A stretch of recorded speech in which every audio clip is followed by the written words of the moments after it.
Hello students, today we are starting chapter number 11 of your Indian Economic Development book, that is infrastructure. First topic is what is infrastructure? Infrastructure क्या होता है? So infrastructure refers to support system of economic and social development of the country. जो हमारी country का social और economic development होता है उसके लिए ये as a supportive role play करता है.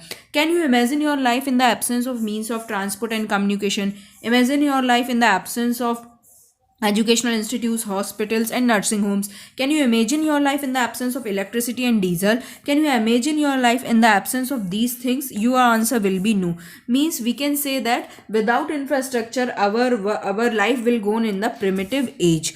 So when the production was just for subsistence, production activity did not yield surplus for growth and development. अगर इंफ्रास्ट्रक्चर नहीं होगा तो हमारी जो प्रोडक्शन होगा वो सिर्फ सबसिस्टेंस रहेगा. सबसिस्टेंस मतलब सेल्फ के लिए. पर अगर हम चाहते हैं कि सरप्लस प्रोडक्शन हम करें तो और वो हम दूसरे देशों तक या दूसरी सिटीज़ तक या अदर स्टेट्स तक पहुंचा सकते हैं तो वो सिर्फ है इंफ्रास्ट्रक्चर. मीन्स इंफ्रास्ट्रक्चर में सारी चीज़ें आती हैं, transport, communication, trade and commerce, ये सब चीज़ें होती हैं जो कि इंफ्रास्ट्रक्चर का पार्ट होती हैं. So finally infrastructure refer to the support system of economic and social development of the country, without which economic growth and social development would only remain to be primitive. There are two types of infrastructure exist. First is social infrastructure and second one is economic infrastructure. Infrastructure refer to such element of support system like power, transport and communication which serve as a driving force for the production activity. Production activity में जो अपना main role play करते हैं वो सारी चीज़ें economic infrastructure में जाएंगी जिनसे इकोनॉमिक डेवलपमेंट होता है. In the absence of these it is virtually not possible to develop an efficient system of growth and development. Growth और डेवलपमेंट पॉसिबल नहीं है इनके बिना. सो इकोनॉमिक इंफ्रास्ट्रक्चर में क्या किया जाएगा? पावर में इलेक्ट्रिसिटीज आ जाएंगी, power, transport and communication. Next is social infrastructure. Social infrastructure refer to such element of support system like schools, colleges, hospitals and nursing homes. जहाँ जो पब्लिक प्लेसेस हैं हम उनको रखेंगे सोशल इंफ्रास्ट्रक्चर में, जहाँ सोशली एक दूसरे से हम मीट होते हैं. Which serve as a driving force for the social development of a country. Social development refers to the human resource development. It occurs when there is a healthy and efficient workforce in the country. While economic infrastructure accelerate the pace of growth and social infrastructure accelerate the pace of human development. जो social infrastructure, जो economic infrastructure होता है वो हमें growth की जो process होती है उसको बढ़ाता है, उस हमें growth की process में help करता है. और जो social infrastructure होता है वो human development की process का part है. Means इससे ही हमारी workforce का development होता है. Next topic is infrastructure and development. Here some observation are given related to infrastructure.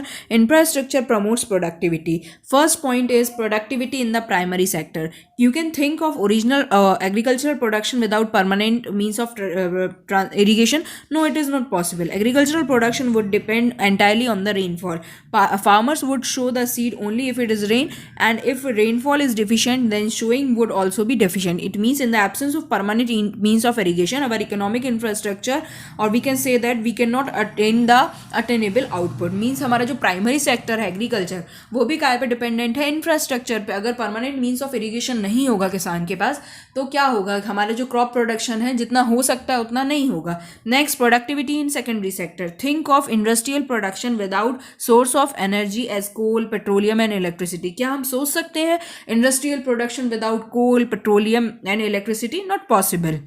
Industrial production would then depend upon wind energy or solar energy. However, these are still underdeveloped source of energy. अगर हम सोचेंगे कि हम wind energy और solar energy से production करें तो इनका डेवलपमेंट भी हमारी कंट्री में उतना ज़्यादा नहीं है. इसीलिए हमें कोल, पेट्रोलियम और इलेक्ट्रिसिटी पे डिपेंड होना पड़ेगा और ये हमारे इंफ्रास्ट्रक्चर का ही पार्ट है.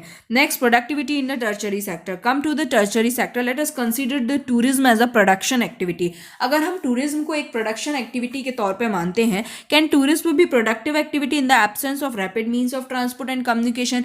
तो क्या टूरिज्म जो है एज अ प्रोडक्टिव एक्टिविटी हो सकती है without any means of communication, without any transportation? No, not possible. In the absence of means of transport and communication, tourism would perhaps exist only a hobby of explorer like Columbus and Vasco da Gama. Means जो हमारा tourism sector भी है वो भी एक तरह से जो है वो इंफ्रास्ट्रक्चर पे ही डिपेंड है. सो हम ये कह सकते हैं कि अगर हमारी इकोनॉमी में 3 सेक्टर है, primary, secondary and tertiary, so all 3 sectors are dependent only on the one factor, that is the infrastructure. Infrastructure induces investment. Infrastructure induces investment. A developed network of highway would definitely induce investment across all sector of the economy because it facilitates the efficient movement of goods and services from one across different region of the country. Infrastructure ही एक ऐसी चीज़ है जो हमें induce करती है investment करने के लिए. गवर्नमेंट क्यों इंड्यूस होती है रोड्स बनाने के लिए, हाईवेज बनाने के लिए? क्योंकि ये ट्रांसपोर्टेशन है, कम्युनिकेशन है, इस वजह से ही गवर्नमेंट इंड्यूस होती है कि वो डैम्स बनाने हैं, रोड्स बनाने, हाईवेज बनाने हैं. Next, infrastructure generate linkage in the production activity के बीच में लिंक पैदा करती है. Developed means of transport and communication, ample means sufficient source of energy along with good facilities of banking and insurance would generate inter-industrial linkage. Next, industries enhance the size of the market. Infrastructure enhance the size of the market. We know large scale production is possible only when the size of the market is large. Large scale production तभी possible है जब size of market large होगा. So infrastructure enhance size of the market. It was with the view of expanding size of the market for the British product in India, that is network of railway was developed under British Raj. Next is infrastructure enhance the ability of work. Here we are referring to social infrastructure. इसमें अब हम बात करते हैं social infrastructure की. It includes educational and medical institutes. These institutes promote education, skill formation and health care. These are essential parameter to enhance the ability to work, and these implying that these increase the efficiency of the workforce. Next, infrastructure facilitates outsourcing. A country having a good infrastructure emerge a destination for outsourcing. India is emerging to be global destination for call centers, study centers and medical tourism. ये अभी हम लोगों ने काफ़ी देखा call centers का use. It is owing to largely to its sound system of the social infrastructure. जो topic आपकी बुक में दिया है the state of infrastructure in India, उसमें फर्स्ट टॉपिक है एनर्जी. ये अभी टॉपिक सिलेबस से हटा दिया गया है ड्यू टू कोरोना पैंडेमिक. ये अब नहीं पढ़ना है. जो सेकंड स्टेट है इसका हेल्थ, वो हमको पढ़ना है. Health is the key component of social infrastructure. Health means a sound physical and mental state of an individual. It does not simply means absence of diseases. Good health implies the following thing. ये good health, अगर हम किसी person की बात करेंगे, हम बोलेंगे कि वो हेल्दी पर्सन है, तो ये तीन चीज़ें उसकी बॉडी में होना चाहिए. Increase in overall efficiency to handle difficult task, increase in productivity of labour and increase in mental abilities. Next, the development of health services after independence. अब इंडिया की बात करते हैं कि इंडिया में हेल्थ सर्विसेज का कितना डेवलपमेंट हुआ है after independence. First, decline in death rate. जो डेथ रेट पहले 1951 में 27 पर 1000 पर्सन थी, अब वो कितनी रह गई है? सिर्फ 2016 का डाटा है मेरे पास, 6.4% पर 1000. Next, reduction in infant mortality rate. Infant mortality rate मतलब होता है कि 1 साल की एज तक पहुंचने से पहले कितने बच्चों की. Next is rise in expectancy of life. पहले जो एक्सपेक्टेड लाइफ थी 1951 में वो अबाउट 32 ईयर्स थी, पर अब हो गई है 68 years. Control over deadly diseases. जो deadly diseases like malaria, tuberculosis, cholera, smallpox, अब इन पे भी कंट्रोल गवर्नमेंट का हो गया है. मीन्स जो हमारे डॉक्टर्स हैं वो अब टेक्निक जानने लगे हैं या वैक्सीन आ गए हैं जिनके थ्रू इनसे बचा जा सकता है. Decline in under 5 mortality rate. जैसे 1 ईयर तक की मोर्टेलिटी रेट होती है, ऐसे अंडर 5 ईयर तक की मोर्टेलिटी रेट भी होती है, तो इसमें भी जो है डिक्लाइन हुआ है. Health care system in India. India has 3 tyre health care system. Tier 1 includes primary health center, CHC, community health care center and sub-centers. These are small hospitals. These are mostly set up in small towns and rural areas and managed by the single doctor and ANM, auxiliary nursing midwife. These centers focus on educating people on issues relating to the healthcare and provide immunization facilities against infectious disease. Preliminary treatment is offered to the patient within the manageable limits. Means जो primary health care centres हैं जो small towns में रहते हैं वो इनकी category में आ जाएंगे. जो टाउन्स में छोटे छोटे हॉस्पिटल्स हैं जहाँ एक single doctor. Next, two tier include secondary healthcare institution. These institutions are upgraded and have the facilities like surgery, ECG, and X-rays. They are located in big towns and district headquarters. Now, the 3 tier includes tertiary healthcare sectors.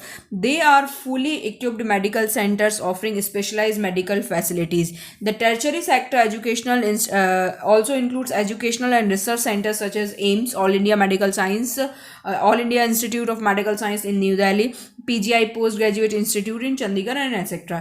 Private sector health infrastructure. अब हम अगर compare करते हैं private sector को government sector से, तो जो private sector health infrastructure है वो काफ़ी बेटर है. यही कारण है कि लोग गवर्नमेंट हॉस्पिटल जाने की बजाय प्राइवेट हॉस्पिटल जाना ज़्यादा पसंद करते हैं. Here are the following notable observation. The private sector accounts for more than 80% of the total health care spending in India. Of those seeking treatment, 78% are rural and 81% are urban patients have availing private non-institutional facilities, and 58% in rural and 62% in urban are going to the private hospitals. Private sector hospitals or private sector in healthcare has gained a dominant presence in all sub-markets, medical institutions, and training, medical technology and diagnostics, manufacture and sale of pharmaceuticals, hospitals, constructions, and finally the provision of medical services. Now, how health emerged as a challenge means how health as an emerging challenge. Consistent efforts after independence have produced good result in the area of health, a key component of social infrastructure. As a result, it is significant that हमारी जो government है उसने काफ़ी work किया है independence के बाद health sector को इम्प्रूव करने के लिए. अब उन्होंने कुछ पॉजिटिव रिजल्ट्स भी दिए हैं, बट उसके साथ साथ कुछ नेगेटिव रिजल्ट्स भी आए हैं. डेथ रेट है सब्सटेंशियली रिड्यूस्ड. एक सबसे अच्छा पॉजिटिव रिजल्ट ये आया है कि जो डेथ रेट है वो काफ़ी कम हो गई है. Next the birth rate has significantly declined. Infant mortality rate has become down. Expectancy of life has risen. Epidemic deaths have substantially reduced. Yet health care in India continues to be a challenge. इतना सारा कुछ changes होने के बाद भी जो health care institutes हैं या जो हेल्थ एक टॉपिक है इंडिया में, वो अभी भी एक कंटिन्यूइंग चैलेंज बना हुआ है. Following observation highlights how healthcare is emerging challenge. Unequal distribution of healthcare services. जो हेल्थ केयर सर्विसेज हैं उनका डिस्ट्रीब्यूशन अनइक्वल है. कहीं तो हॉस्पिटल एक भी नहीं है और कहीं ज़रूरत से ज़्यादा है. अगर हम मेट्रो सिटीज़ की बात करें तो वहाँ आपको हर चीज़ का स्पेशलिस्ट मिलेंगे. Next, communicable diseases like AIDS, HIV and SARS. These are raising their ugly heads and are posing a serious threat to the society. Poor management. यहाँ जो मैनेजमेंट है हेल्थ केयर इंस्टीट्यूट्स का वो प्रॉपर नहीं है. There is a substantial mismatch between the personnel for health care and the number of health care centers. Privatization. Government is gradually moving towards privatization of healthcare services. The number of private hospitals is surging in place of government hospitals. Government hospitals की जगह जो private hospitals हैं वो अपनी एक grip market में बना चुके हैं. Poor upkeep and maintenance. Upkeep and maintenance of the government healthcare centers is very poor. The quality difference between private and public hospital is so huge that the people are often compelled to depend on private treatment even when not affordable. Poor sanitation level. जो sanitation level है, sanitation level में जो surroundings की cleaning है वो सारी चीज़ें आ जाती हैं रूरल और अर्बन एरियाज़ में. So to make clean surrounding where we live and work, and to arouse awareness of sanitation among the masses and encourage their participation in awareness program. ज़रूरत सिर्फ इन्हीं चीज़ों की है. इन्हीं अगर हम इन 6 पॉइंट्स पर वर्क कर लेंगे तो हेल्थ केयर सेंटर्स जो हैं इंडिया में जो वर्क कर रहे हैं उनका वर्क करना प्रॉपर होगा.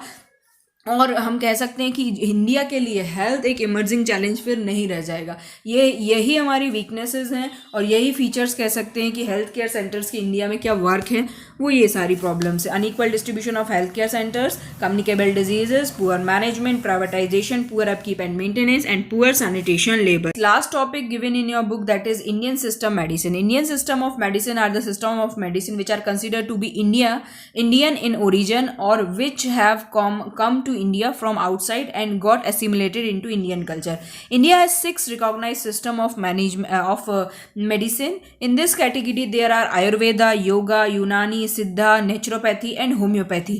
Ayush. As on 1st April 2015 there are 3,632 ISM hospitals, 26,325 dispensaries and 58,020 beds and 7,44,563 registered practitioners and 554 undergraduate college and 170 postgraduate colleges in India. अगर बात की जाए डॉक्टर्स की, डिस्पेंसरीज की, हॉस्पिटल्स की, कॉलेजेस की, मेडिकल की फील्ड में तो काफ़ी कुछ इम्प्रूवमेंट हो गया है. पहले की इंडिपेंडेंस के टाइम से अगर हम अभी को कंपेयर करें तो काफ़ी कुछ वर्क हो गया, पर अभी भी इंडिया को ज़रूरत है कि हेल्थ सेक्टर पे वो ध्यान दे.